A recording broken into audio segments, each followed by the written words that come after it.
Friends, I am Harish Demla from Accurate Fortune Astrology. दोस्तों, आज हम बात करने जा रहे हैं मून और राहु की कंजंक्शन के बारे में। आइए देखते हैं कि यदि आपके लगन चार्ट में राहु और मून एक ही हाउस में आ जाए तो आपको किस तरह के फल मिल सकते हैं। दोस्तों, इससे पहले कि हम फलों पे जंप करें, प्लीज देख लीजिए कि इनकी डिग्री कितनी है। मून की क्या डिग्री है और राहु की कितनी डिग्री है।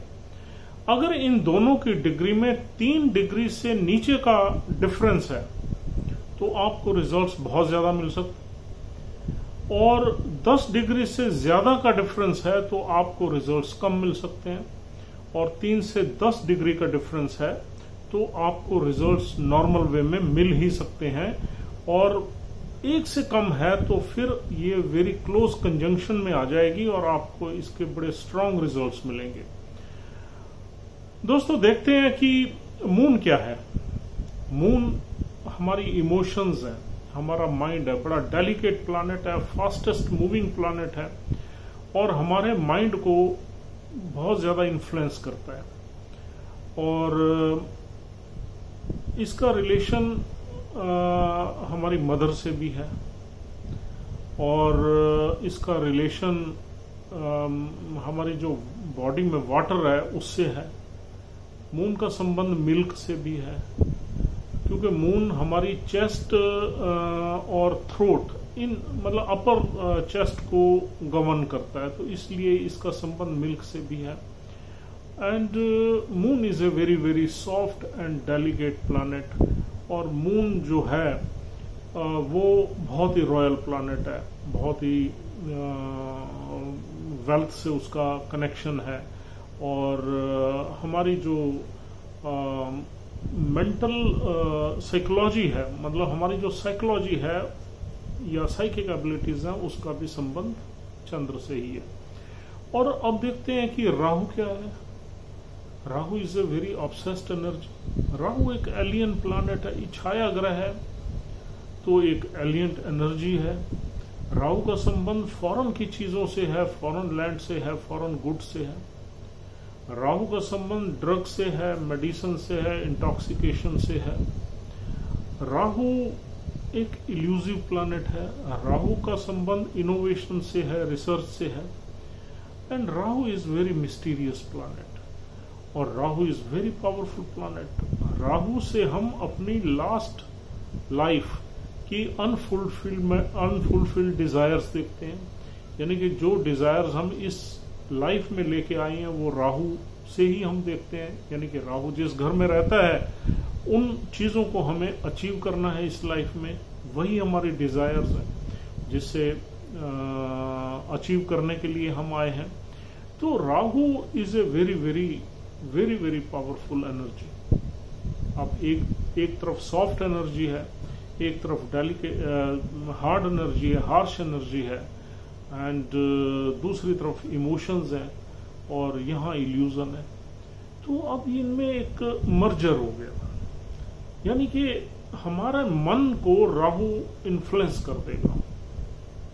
और दोस्तों, सबसे पहले इसके फल हमें अर्ली लाइफ में ये मिलेंगे कि हमारे जो इमोशंस हैं वो बैलेंस नहीं होंगे, हमारे मूड स्विंग्स बैलेंस नहीं होंगे, और हमें कई तरह के फियर रह सकते हैं अर्ली एज में, यानी टीन एज तक। कई तरह के ड्रीम्स आ सकते हैं, कई तरह की एंजाइटी रह सकती है, कई तरह की वरीज रह सकती हैं। चीजों को लेके हमारा मन कैरिड अवे हो सकता है, और किसी चीज को लेने के लिए हम बहुत ज्यादा ऑब्सेस्ड हो जाएंगे। हमारा माइंड जब किसी चीज को यानी कि लेने की कोशिश करेगा, अचीव करने की कोशिश करेगा, तो हम बहुत ऑब्सेस्ड हो जाएंगे। अगर वो चीज हमें नहीं मिलेगी तो it will totally disturb our mental peace, it will give us a mental distress, mental imbalance. तो ये आगे भी यानी कि इसका इम्पैक्ट काफी पावरफुल रहता है। तो हम जैसे जैसे हमारी एज बढ़ती है तो हम कुछ वरी से और एंजाइटी से तो निकल आते हैं, कुछ ड्रीम्स वगैरह से भी निकल आते हैं, लेकिन हमें डिफरेंट तरह की प्रॉब्लम स्टार्ट हो जाती हैं। यूथ में Rahu is very obsessed and moon is our emotions, very delicate emotions. तो यहाँ पर राहु हमें इमोशनली अटैच कर सकता है कुछ किसी के साथ, इलिसिट रिलेशंस में ले जा सकता है। And Rahu is never satisfying energy, Rahu never satisfied, Rahu is never satisfied in the relationship. और राहु जो है, Rahu always wants more and more and more. तो यहाँ पर ये यूथ में इंसान की रिलेशनशिप जो है एक से ज्यादा भी बना सकता है, इलिसिट रिलेशनशिप्स। और राहु से हम कहीं ना कहीं इंटॉक्सिकेशन भी देखते हैं, तो ये इंसान को कहीं ना कहीं इंटॉक्सिकेशन की तरफ भी ले जा सकता है। अगर क्लोज कंजंक्शन है तो इसके फल जरूर मिलेंगे। और फिर हाउस की एनर्जी भी इसमें बहुत प्ले करती है। तो आइए, अगर हाउस की बात कर रहे हैं तो अगर ये कंजंक्शन आपके 12th हाउस में हो जाए तो कहीं इलिसिट रिलेशनशिप का योग बनेगा और इंटॉक्सिकेशन का भी योग बन जाएगा। अगर 8th हाउस में आ जाए तो भी कहीं ना कहीं सीक्रेट रिलेशनशिप का योग बनता है, छुपी हुई रिलेशनशिप का योग बनता है। और यहाँ पर कुछ ना कुछ हमारा माइंड ऑब्स्टैकल्स में फंसा रहता है। लेकिन 8th हाउस में जब ये कंजंक्शन होती है तो राहु हमें कभी कभी रिसर्च की तरफ भी ले जाता है, हायर एजुकेशन की तरफ भी ले जाता है, यानी कि रिसर्च वर्क की तरफ ले जाता है। और हमारा जो माइंड है वो बहुत ज्यादा डीपर चला जाता है, हर चीज की डेप्थ में जाता है। Whenever we read some subject, तो we go into the depth of that subject and we want to know the truth. हालांकि ये इल्यूजन्स क्रिएट करता रहता है, राहु करता रहता है, लेकिन फिर भी हम deeper and deeper and deeper जाते रहते हैं। 8th house is very deep and mysterious house, लेकिन यहाँ सीक्रेट रिलेशनशिप में राहु ले जा सकता है आराम से। और राहु यहाँ पर डेबिलिटेट भी हो जाता है 8th हाउस में, यानी कि अगर यहाँ पर 8 नंबर राशि हो तो। और दोस्तों यहाँ पर राहु जो है, राहु का संबंध फॉरेन कंट्री से है, फॉरेन लैंड से है, या एक ऐसी एलियन एनर्जी है जो अगर हम सपोज नॉर्थ में रहते हैं तो ये हमें साउथ की तरफ ले जा सकता है। अगर 4th हाउस में ये प्लेसमेंट है, आपकी मदर से या मदरलैंड से ये आपको दूर ले जा सकता है, फॉरेन में सेटल कर सकता है, या किसी और स्टेट में सेटल कर सकता है। Because Rahu will never let you enjoy the native land या नेटिव होम। राहु अगर 4th हाउस में बैठेगा, आपको अपने नेटिव होम से या नेटिव लैंड से या मदर से आपको दूर ले जाएगा। और अगर 12th हाउस पावरफुल है तो फॉरेन कंट्री में सेटल कर देगा। अगर अदरवाइज ये किसी दूसरी स्टेट में, किसी दूसरे कल्चर में, किसी दूसरे रिलीजियन में भी ले जा सकता है और आपको सेटल कर सकता है। राहु से हम ट्रैवल्स देखते हैं, मून से हम ट्रैवल्स देखते हैं, और राहु से हम फॉरेन कंट्री देखते हैं, फॉरेन लैंड देखते हैं। तो ये अगर 3rd हाउस में या 9th हाउस में या 12th हाउस में ये योग बनता है तो कहीं ना कहीं ट्रैवलिंग हमारी लाइफ में बढ़ जाती है। 3rd हाउस में शॉर्ट ट्रैवलिंग्स बहुत बढ़ जाती हैं, 9th हाउस में फॉरेन ट्रैवलिंग्स बढ़ जाती हैं, 12th हाउस में फॉरेन सेटलमेंट भी हो सकती है। तो ये मून जो है वो definitely it is a planet of travelling. तो ट्रैवलिंग को राहु बढ़ा देगा और हमें नई नई जगह पे ले जाएगा, और ऐसी ऐसी जगहों पे ले जाएगा जहां पर डिफरेंट कल्चर हो, डिफरेंट लोग हों, डिफरेंट सिस्टम हो, डिफरेंट रिलीजन हो, because Rahu is a alien energy. और दोस्तों राहु हमारे मन को हमेशा कैरिड अवे रखता है, हमें बड़ी इल्यूजिव एक साइकोलॉजी देता है। जब हम किसी चीज के बारे में सोचते हैं तो हम उसके साथ कैरिड अवे हो जाते हैं, हम उस चीज को लेके बड़ा इंसिस्ट करते हैं कि नहीं ये ठीक है यार, इस तरीके से होना चाहिए, हमें इस तरीके से मूव करना चाहिए। तो लेकिन उसके पीछे रियलिटी कुछ और होती है, और वो रियलिटी बाद में हमें पता लगती है कि नहीं यार हम गलत थे इसमें। तो राहु के इस तरह से आपको, आपके माइंड को इन्फ्लुएंस करता रहेगा और इस तरह के फल देता रहेगा। और राहु से और हम क्या देखते हैं, Rahu is a very malefic energy. तो कहीं ना कहीं यहाँ से हम बुरे रिजल्ट्स ही देखते हैं, और ये हमारे माइंड को पूरी तरह एब्जॉर्ब करके रखता है, और जब हम खुश होते हैं तो ये हमें एक्सट्रीम में ले जाता है, खुशी की एक्सट्रीम में ले जाता है। जब हम उदास होते हैं तो उदासी की एक्सट्रीम में ले जाता है। जब हम रोते हैं तो हम रोते ही रहते हैं।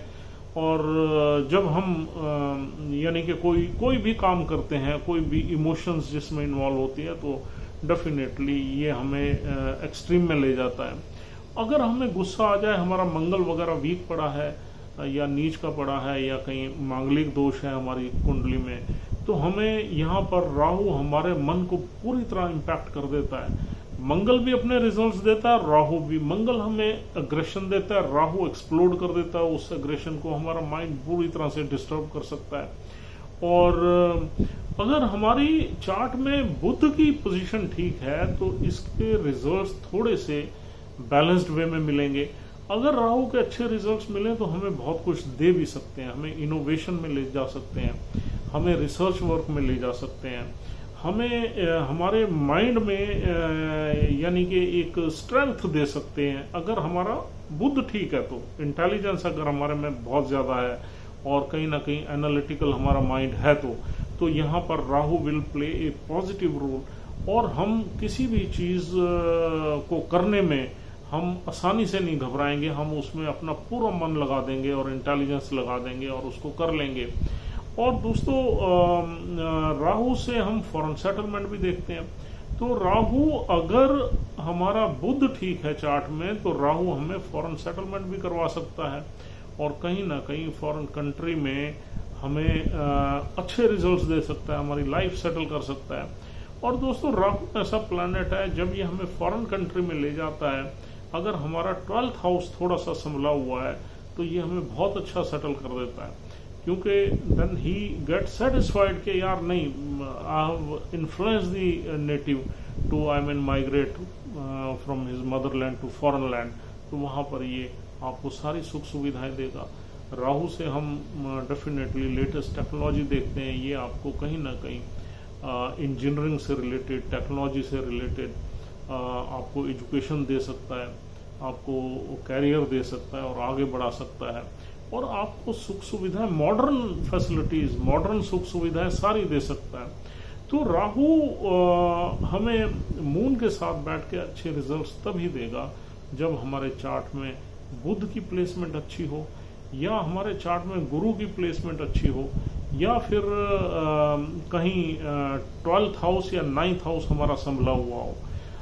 4th हाउस में अगर राहु बैठ जाए तो ये हमारी मदर की हेल्थ में भी प्रॉब्लम कर देता है, मून के साथ बैठ जाए, और हमारे घर में लड़ाई झगड़े पैदा करवा सकता है। 2 नंबर हाउस में बैठ जाए तो भी फैमिली में कहीं ना कहीं झगड़े पैदा कर देता है, हमारे जो माइंड है उसमें एग्रेशन पैदा कर देता है, एंगर पैदा कर देता है, आर्गुमेंट्स वहां पर काफी चलती हैं क्योंकि स्पीच का भी घर है। और दोस्तों 6ठे घर में अगर ये कंजंक्शन आ जाए तो चंद्र वहां वैसे ही पीड़ित हो जाता है, तो वहां पर कहीं ना कहीं बीमारी का योग भी बन जाता है। और राहु और मून की कंजंक्शन से आपको लंग से रिलेटेड बीमारी वगैरह मिलती है, कोल्ड है, कफ है, अस्थमा है, रेस्पिरेटरी सिस्टम है। और दोस्तों ये कंजंक्शन के ज्यादातर तो अच्छे रिजल्ट्स नहीं है, लेकिन फिर भी ये कंजंक्शन अगर 10th हाउस में आ जाए तो आपको कैरियर में सक्सेस दे सकती है, 11th हाउस में आ जाए तब भी आपको अपने बिजनेस में सक्सेस दे सकती है, और कहीं ना कहीं पॉलिटिक्स वगैरह में भी आपको ले जा सकती है इन्हीं 10th और 11th हाउस में। अगर आपका सूर्य और शनि बली हैं तो पॉलिटिक्स की तरफ भी ले जाएगी। तो दोस्तों इस तरह से ये आपको राहु और मून की कंजंक्शन फल दे सकती है। लेकिन दोस्तों यहाँ पर एक चीज हम आपको बता दें कि अगर इस कंजंक्शन के साथ और कोई मैलेफिक एनर्जी आ गई, यानी कि सैटर्न आ गया और हाउस भी गलत हो गया, तो ये बहुत बुरी बीमारी का भी योग, सीरियस डिसीज का भी योग बना देते हैं। सैटर्न भी अगर सपोज 6th या 8th हाउस में ये कंजंक्शन हो गई तो वहां सैटर्न भी आ गया सपोज, तो कोई ना कोई सीरियस बीमारी का योग बनेगा। क्योंकि अब देखिए moon will be under the malefic effect of Rahu and Saturn. It is a very serious योग। तो इसलिए यहाँ पर अगर मून और राहु से आप हल्की फुल्की प्रॉब्लम्स देखोगे बीमारी से रिलेटेड, अदरवाइज दूसरी चीजें आप डेफिनेटली देखोगे। लेकिन अगर यहाँ पर कोई एक और मैलिफिक एनर्जी आ गई और पर्टिकुलरली सैटर्न की, तो यहाँ पर डेफिनेटली ये योग और खराब हो जाएगा। और दोस्तों राहु जो है वो बड़ा अगर 12th हाउस में आ जाए तो मून बड़ा इमेजिनेटिव हो जाता है, हालांकि डिस्ट्रेस्ड भी हो जाता है लेकिन इमेजिनेशन भी अच्छी रहती है। अगर 3rd हाउस में भी ये कंजंक्शन हो जाए तो कहीं ना कहीं ये स्टोरी राइटिंग में, स्टोरी टेलिंग में, इल्यूसिव स्टोरी क्रिएशन में भी आपको ले जा सकता है। एंड राहु से हम कहीं ना कहीं कनेक्ट करते हैं फिल्म इंडस्ट्री या आर्टिस्टिक परस्यूट्स वगैरह भी राहु से कनेक्ट करते हैं। तो मून भी हमारी इमोशंस हैं, तो ये इस तरह के किसी न किसी आर्टिस्टिक परस्यूट्स में भी आपको ले जा सकता है जहां पर इमेजिनेशन से रिलेटेड काम हो। लेकिन उसके लिए हमारे शुक्र की पोजीशन अच्छी होनी चाहिए, हमारे मंगल की पोजीशन अच्छी होनी चाहिए, तो ये आपको कहीं ना कहीं क्रिएटिविटी में भी ले जा सकता है। तो दोस्तों ये थी छोटी सी डिस्कशन राहु और चंद्र की कंजंक्शन के बारे में। नॉर्मली इसको हम ग्रहण योग के नाम से जानते हैं। This is a lunar eclipse, और ये एक्लिप्स जो है बुरे रिजल्ट ज्यादा तब देता है जब इसका जो डिफरेंस है, गैप है इनकी डिग्री में, वो 3 डिग्री से भी नीचे का हो। अदरवाइज ये आपको इन्फ्लुएंस तो पूरा करेगा और इस तरह के कुछ कुछ रिजल्ट्स आपको देगा। लेकिन इसके लिए आपको डेफिनेटली अगर ये आपके चार्ट में कंजंक्शन है and you know about all this, तो you need to control I mean your self, your mind, your psychology, your psychic pursuit, psychic abilities आपको मैनेज करनी है, कंट्रोल करनी है। You shouldn't be carried away with the things, with the ideas, because this is the only energy of Rahu which influence your mind to carried away। तो दोस्तों उम्मीद करता हूँ कि ये कंजंक्शन जो है आपके लिए यूजफुल है and you have connected yourself to this conjunction up to large extent। and as usual my number is 9899105355। if you want to contact me for any astrological consultation you can dial this number, or else we'll see you soon। I would request you to consider subscribing my channel, this is very important for us। Thanks a lot for watching this video, see you soon।